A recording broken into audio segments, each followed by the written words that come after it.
17वां अध्याय। अर्जुन ने पूछा, हे कृष्ण, जो शास्त्र विधि को छोड़ श्रद्धा के साथ पूजन करते हैं उनकी निष्ठा किस प्रकार की है? सात्विक है अथवा राजसी है अथवा तामसी है? श्री कृष्ण जी बोले, प्राणियों के स्वभाव से ही सात्विक, राजसी और तामसी ये तीन प्रकार की श्रद्धा है। सो सुनो हे अर्जुन, सबकी श्रद्धा अपनी प्रकृति के अनुसार होती है। पुरुष श्रद्धामय है, जिनकी जैसी श्रद्धा होती है वह वैसा ही होता है। सात्विक पुरुष देवताओं को पूजते हैं, रजोगुणी यक्ष राक्षसों को पूजते हैं और तामसी जन भूतों प्रेतों को पूजते हैं। जो लोग कपट, अहंकार, काम, विषय अनुराग और आग्रह युक्त शास्त्र में न कहा हुआ उग्र तप करते हैं, मूर्खता से न केवल अपने शरीर आत्मा को बल्कि मुझे भी कष्ट देते हैं, उन्हें निश्चय पूर्वक आसुरी प्रवृत्ति का जानिए। प्रत्येक को तीन प्रकार के आहार प्रिय है। उसी तरह यज्ञ, तप और दान भी तीन प्रकार के हैं, जिनके भेद सुनिए। आयु, सत्व, बल, आरोग्य, सुख और प्रीति को बढ़ाने वाले रस, घृत युक्त, पोषक और आनंददायक आहार सात्विकों को अप्रिय है।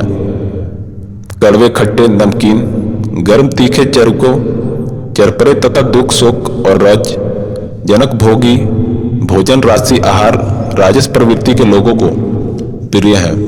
पहले से रखा हुआ आनी रस, दुर्गंध युक्त, बासी, उच्चिष्ट, अपवित्र भोजन तामसी आहार तामसी लोगों को अच्छा लगता है। यज्ञ करना ही ऐसे मन को दृढ़ करके फल की इच्छा बिना विधि पूर्वक जो यज्ञ किया जाता है वह सात्विक है।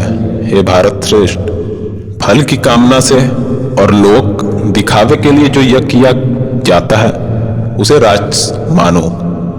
शास्त्र की विधि से हीन, अनंदान रहित, मंत्रहीन और बिना श्रद्धा के किया हुआ यज्ञ तामस कहलाता है। देवता, द्विज, गुरु और विद्वान इनका पूजन करना पवित्रता, सरलता, ब्रह्मचार्य और अहिंसा का आचरण करना शारीरिक तप है। जिस वाक से किसी का दिल न दुखे, सत्य प्रिय, हितकारी भाषण, स्वाध्याय का अभ्यास वाचिक तप है।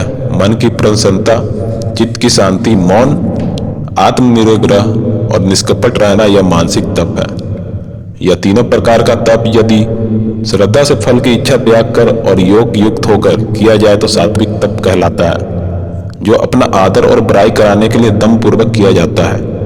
यह अनित्य और क्षणिक तप राजस है, जो दुराग्रह से आत्मा को कष्ट देकर या दूसरे के नाश के लिए किया जाए उसे तामस तप कहते हैं। फल की इच्छा त्याग, उत्तम बुद्धि से उत्तम स्थान में देश, काल, पात्रता का विचार करके बदले में कोई वस्तु लेने की इच्छा बिना दिया जाता है उसे सात्विकी दान कहते हैं। जो दान प्रत्युपकार अथवा किसी फल की इच्छा से क्लेश पूर्वक दिया जाता है उसे राजस दान कहते हैं।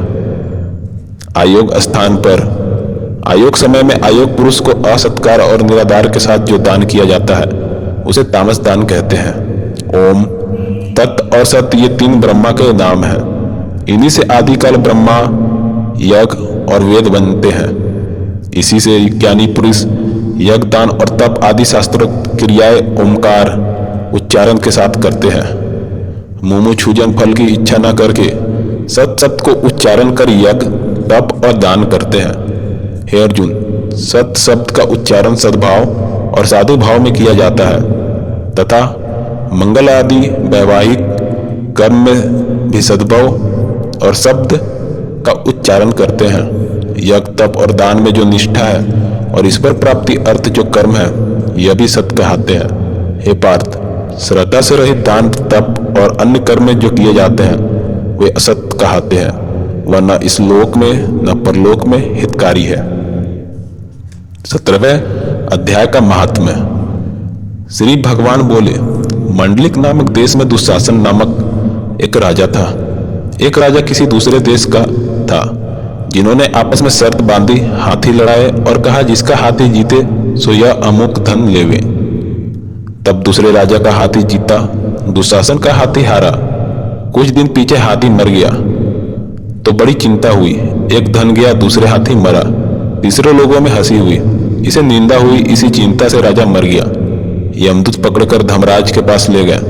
धर्मराज ने हुक्म दिया, यह हाथी के मुंह से मरा है, इसको हाथी की योनि दो। हे लक्ष्मी, राजा दुशासन संगल द्वीप में जाकर हाथी हुआ और वहां उस राजा के बहुत से हाथी थे जिनमें आया। उसे पिछले जन्म की खबर भी था।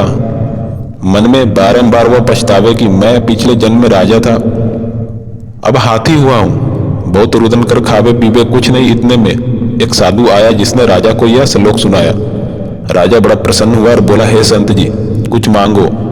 उसने कहा, मेरे पास सब कुछ है, एक हाथी नहीं है। राजा ने सुनकर वही हाथी दिया ब्राह्मण अपने घर ले आया, दान रावत दिया।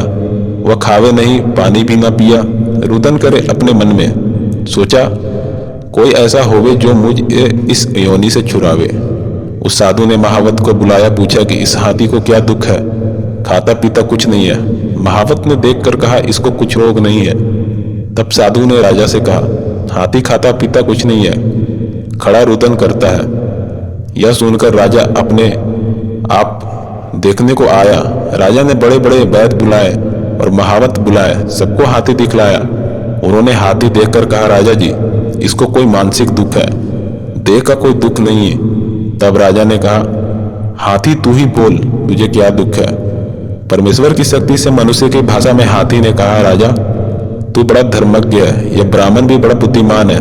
इसके घर का अन्न जो खावे बड़ा धर्मज्ञ हो जाता है, वह अन्न मुझको कैसे मिली? तब साधु ने कहा, हे राजा, अपना हाथी फेर ले। राजा ने कहा, दान दिया मैं नहीं फेरता, यह हाथी मरे या जिए। तब हाथी ने कहा, हे संत जी, तू मत कल्प, तेरे घर में कोई गीता की पोथी हो तो मुझे 17वें अध्याय का पाठ सुनाओ। तब उस साधु ने ऐसा ही किया। हे लक्ष्मी, 17वां अध्याय सुनते ही तत्काल हाथी की देह से छूटी और देवदेही पाकर बैकुंठ को गया।